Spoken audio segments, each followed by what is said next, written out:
Yo, what's up mga master? So ngayong araw nga master, gagamit nga tayo ng gatas na room temperature.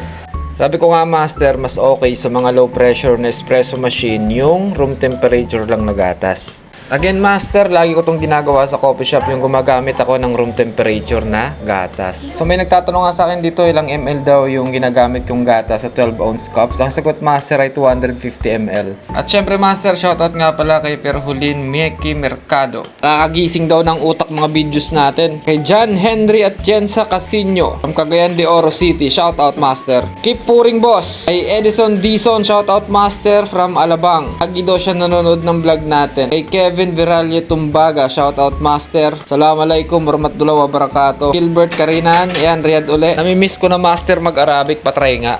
Kefel hala bibi, inshallah inta kwez, mo kwez, inta ratib siyada, inshallah inta mudir kwez, lasim inta sida ha, mafi min namin na habibi. Lasim sawi gawa kwez, miya full miya taib.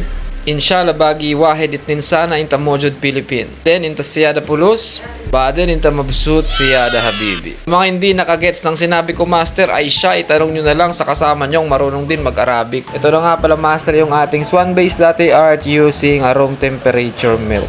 Ay siya.